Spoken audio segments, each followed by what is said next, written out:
আমরা যারা নতুন ফটোশপ ইউজ করছি আমাদের জন্য এই ভিডিওটা অনেক একটা গুরুত্বপূর্ণ ভিডিও। দেখুন বন্ধুরা, আমরা যখন ফটোশপ ইউজ করি হঠাৎ করে দেখা যায় এই টুল বারটা রিমুভ হয়ে যায়, এই টুল বারটা আমাদের এখানে থাকে না।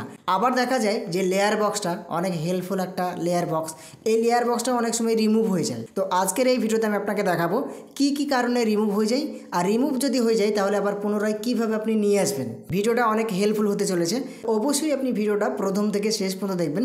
আশা করি এই ভিডিও থেকে আপনি অনেক কিছুই শিখতে পারবেন এবং উপকার পাবেন। তো চলুন আজকের ভিডিওটা আমি শুরু করি। দেখুন বন্ধুরা, আমি আমার ফটোশপ সফটওয়্যারটা ওপেন করেছি।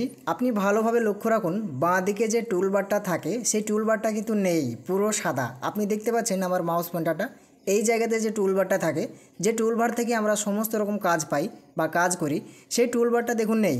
আবার এই ডান দিকে দেখুন এই জায়গাতে একটা লেয়ার বক্স থাকে, সেটাও নেই। আবার নিচের দিকে একটা হিস্টোরি বার থাকে, সেটাও নেই। ব্যাপারটা কি?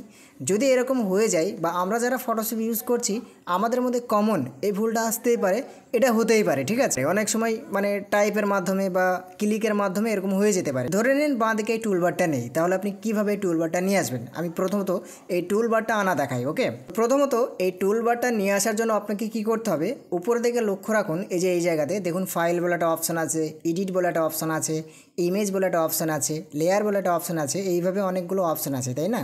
তো পরপর আছে দেখুন। তো আপনি যে অপশানটায় ক্লিক করবেন, এই যে উইন্ডো বলে লেখা আছে, মানে এখানে টুলবারটা নিয়ে আসার জন্য এই যে উইন্ডো বলে একটা অপশান আছে, এখানে একবার ক্লিক করবেন। এইখানে ক্লিক করার পরে দেখুন এখানে অনেকগুলো অপশান আছে, দেখতে পাচ্ছেন ছোটো ছোটো অনেক লেখা আছে। তো টুলবারটা নিয়ে আসার জন্য প্রথমত এই যে দেখুন টুলস বলে লেখা আছে, এই টুলস লেখাটার উপরে জাস্ট একবার ক্লিক করে দেবেন। এবার আপনি সঙ্গে সঙ্গে দেখুন এই টুলবারটা চলে এসেছে আপনার সামনে। এবার এটা রিমুভ কী কারণে হয় সেটাও দেখে নিন। এই যে উইন্ডো আমি যদি একবার ক্লিক করি, যে টুলসের বাঁ দিকে দেখুন একটা টিক চিহ্ন হয়ে আছে, মানে এই টুলস বারটা আপনার কী করা আছে, শো করানো আছে। তো যদি আপনি টিক চিহ্নটাকে রিমুভ করে দেন বা এখানে যদি একবার ক্লিক করে দেন, তাহলে দেখুন এই টুল বারটা অটোমেটিকভাবে চলে যাবে। তো যদি এরকমভাবে রিমুভ হয়ে যায় তাহলে উইন্ডোতে ক্লিক করবেন, দিয়ে যে টুলস বলে লেখা আছে এখানে একবার ক্লিক করে দেবেন। সঙ্গে সঙ্গে দেখবেন এই টুলস বারটা এখানে আবার চলে আসবে। এবার আপনারা এখানে একটা প্রশ্ন করবেন, ঠিক আছে এটা অনেক ক্লিয়ারভাবে অনেক সুন্দরভাবে বুঝতে পেরে গেলাম, কিন্তু লেয়ার বক্সটা কীভাবে আনবো? এই যে ডান দিকে আমার মাউস পয়েন্টারটা ফলো রাখুন, এই জায়গাতে লেয়ার বক্স থাকে। মানে একটা ফটোকের কাজ করতে গেলে সমস্ত লেয়ারে আমরা দেখতে পাই যে কী কাজ আগে করেছি আর কী কাজ পরে করেছি। এই হিস্টোরি টাইপের লেয়ারে কিন্তু আমরা সমস্ত রকমভাবে দেখতে পাই, আমাদের কাজ করতে অনেক সুবিধা হয়, তাই না? তো এই লেয়ার বক্সটা যদি এইভাবে রিমুভ হয়ে যায় তাহলে আপনাকে কী করতে হবে, আবারও আপনাকে এই যে উইন্ডো বলে যে অপশানটা আছে এখানে একবার ক্লিক করতে হবে। এখানে ক্লিক করার পরে আপনি নিচের দিকে লক্ষ্য রাখুন, এই যে আমি মাউস পয়েন্টারটা নিয়ে আসছি, আপনি লক্ষ্য রাখবেন এই যে লেয়ার্স বলে লেখা আছে, দেখুন লেয়ার্স লেখাটার উপরে একবার ক্লিক করবেন। এখানে ক্লিক করার পরে দেখুন এই যে ডান দিকে চলে এসেছে, দেখুন কতদিনে সুন্দরভাবে দাঁড়িয়ে গেছে। তো এবার আপনি এই লেয়ার বক্সটাকে নিচে করেও রাখতে পারেন। আবার মানে এইখানে মাউস পয়েন্টারটা লক্ষ্য রাখুন, মাউস পয়েন্টারটা যদি আপনি লেয়ার বক্সের মাথায় টাইপ করে ধরে, মানে মাউসের বাঁ দিকের সুইচটা প্রেস করে ধরে যদি এইভাবে আপনি ড্র্যাগ করে যে জায়গাতে নিয়ে যেতে চাইছেন সেই জায়গাতে নিয়ে গেলে সেটা সেখানেই চলে যাবে, ঠিক আছে। তো আপনি যেখানে ইচ্ছা সেখানে রাখতে পারেন। এই লেয়ার বক্সটাকে আপনি ছোটো বড়োও করতে পারেন। নিচের দিকে লক্ষ্য রাখুন, যদি আপনি লেয়ার বক্সের নিচের দিকে আসেন, মাউস পয়েন্টারটা এইখানে নিয়ে আসেন, তাহলে দেখুন একটা অ্যারো চলে আসছে। এই অ্যারোটায় যদি আপনি মাউসের বাঁ দিকের সুইচটা প্রেস করে যদি আপনি ড্র্যাগ করে উপরের দিকে টানেন, দেখুন এটা ছোটো হয়ে যাচ্ছে। তো এটা আপনি আপনার মতো করে রাখবেন, ঠিক আছে। তাহলে এটাও আপনি জানতে পেরে গেলেন, যদি আপনার লেয়ার বক্সটা রিমুভ হয়ে যায় তাহলে আপনি কীভাবে লেয়ার বক্সটাকে নিয়ে আসবেন, বোঝা গেল।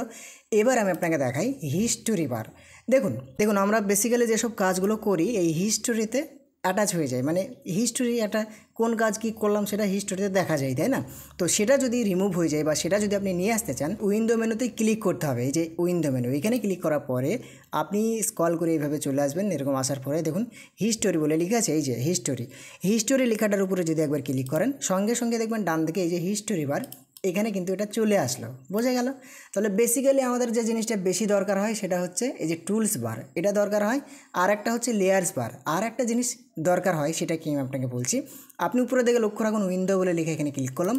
এখানে ক্লিক করার পরে এবার আপনি নিচের দিকে লক্ষ্য রাখুন, আমি মাউস পয়েন্টারটা নিয়ে আসছি, এই যে অপশান, এই অপশান বারটা আমাদের কিন্তু দরকার হয়। যদি আপনার ফটোশপে অপশান বারটা হাইড করা থাকে তাহলে আপনি অপশান বারটায় ক্লিক করবেন, এই যে অপশান বারটা চলে আসলো। অপশন বারটায় কী কাজ হয়, আপনি কোন টুলে কি ক্লিক করছেন, কোন টুলের মধ্যে কি কি কাজ এক্সট্রা যুক্ত করা আছে সেগুলো কিন্তু দেখায়। যেরকম দেখুন এখানে আমি যদি মুভ টুলে ক্লিক করি তাহলে মুভ টুলে যে অপশন বার সেগুলো দেখাচ্ছে। যদি আমি এখানে ম্যাজিক টুলে ক্লিক করি তাহলে ম্যাজিক টুলে যে অপশন বার সেটা এখানে দেখাচ্ছে। যদি আমি এখানে টাইপ টুলে ক্লিক করি তাহলে টাইপ টুলে যে অপশন বার সেটা কিন্তু এখানে দেখাচ্ছে। তো এটাও কিন্তু আমাদের অনেক গুরুত্বপূর্ণ, অপশন বারটাকেও আপনি টিক দিয়ে রাখবেন। তাহলে এখানে কি কি টিক দেওয়া হলো, টুলস বার, অপশন বার, একটা হিস্টোরি আর একটা হচ্ছে লেয়ার, তাই না? এই চারটে জিনিস দেখুন টিক আছে, মানে এই চারটে জিনিস আপনার ফটোশপে শো করানো আছে, সেটা আপনারা ভালোভাবে দেখতে পাচ্ছেন। এবার যদি আপনি লেখালেখির ব্যাপারগুলো করেন, মানে লেখা বোল্ড করতে হয়, মানে কোনো একটা লেখা লিখলেন সেটাকে ইটালিক মানে একটু ডিজাইন টাইপের একটু টেরা টাইপের করতে হয়। আবার অনেক সময় সেই লেখাটাকে পাতলা মোটা ব্যাপার থাকে, তো আপনি পাতলা মোটাও করতে পারবেন, তো সেটাও একটা দেখার ব্যাপার থাকে, তাই না, লেয়ার বারের মতো। তো আপনি যদি সেটাকে নিয়ে আসতে চান তাহলে এই যে উইন্ডো লেখা আছে উইন্ডোয় ক্লিক করবেন। এখানে ক্লিক করার পরে আপনি নিচের দিকে আসবেন, নিচের দিকে আসার পরে এই যে ক্যারেক্টার বলে লেখা, দেখুন এই ক্যারেক্টার লেখাটার উপর একবার ক্লিক করবেন। এখানে ক্লিক করার পরে এবার আপনি ডান দিকে লক্ষ্য রাখুন, দেখুন এই জায়গাতে চলে এসেছে। এবার যদি কোনো লেখালেখির ব্যাপার করেন তাহলে এখানে আপনি ভালোভাবে দেখুন এই যে টি লেখা আছে না, টিটা দেখুন এটা বোল্ড টাইপের, এই যে একটা টি আছে দেখুন এটা ইটালিক টাইপের, মানে লিখতে গেলে এগুলো হয় আর কি। তো আপনারা যদি বলেন যে কিভাবে লিখতে হয়, কিভাবে বোল্ড করতে হয় লেখা, কিভাবে ইটালিক করতে হয়, যদি আপনারা বলেন এই নিয়ে ভিডিও আমি দিব, আপনারা কি জানতে চাইছেন অবশ্যই আমাকে কমেন্ট করে জানাবেন। তো আজকের যে ভিডিওটা ছিল বেসিক বা যে ভিডিওটা চলছে সেটা হচ্ছে আমাকে আমার একটা ভাই কমেন্ট করেছিল যে আমার হঠাৎ করে দেখা যাচ্ছে এই টুলবারটা নেই, তাহলে সেটা কীভাবে আনবো। তো সবসময় তো সেরকম কমেন্টে কথা হয় না, সেরকম অ্যাভেলেবেল থাকা হয় না, যার কারণে আমি ভিডিওটা বানিয়ে দিলাম। আশা করি সবারই এই ভিডিওটা অনেক উপকার হবে যারা নতুন ফটোশপ ইউজ করছে, তাই না? তো আশা করি আপনি অনেক ক্লিয়ারভাবে অনেক সুন্দরভাবে বুঝতে পেরে গেছেন যে যদি এই টুলস বারটা হারিয়ে যায় ফটোশপ থেকে তাহলে কিভাবে নিয়ে আসবেন। এই উইন্ডোতে ক্লিক করার পরে নিয়ে আসতে হবে। যদি লেয়ার বক্সটা হারিয়ে যায় তাহলে কিভাবে নিয়ে আসতে হবে। এই ছিল ভিডিওটা দেখে যদি আপনি একটু উপকার হয়ে থাকেন, একটু যদি আপনার ভালো লেগে থাকে অবশ্যই একটা লাইক করবেন আমাকে, ওকে? এই ভিডিওতে লাইক করে জানাবেন। আর যদি আপনি চ্যানেলে নতুন হয়ে থাকেন তাহলে আরও নতুন নতুন ভিডিও পেতে অবশ্যই চ্যানেলটিকে সাবস্ক্রাইব করে রাখবেন। সাবস্ক্রাইব করলে কি হয়, পরবর্তীতে যখন আবার ভিডিও আপলোড করব মানে ইউটিউবে ছাড়বো তখন ফোনে পৌঁছে যাবে, যে সাবস্ক্রাইব করবে তার ফোনে পৌঁছে যাবে, তাই না? ব্যাপারটা এরকমই। তো আজকের মতন এখান থেকেই আবারও দেখা হবে নতুন ভিডিওতে, নেক্সট ভিডিওতে। ভালো থাকবেন।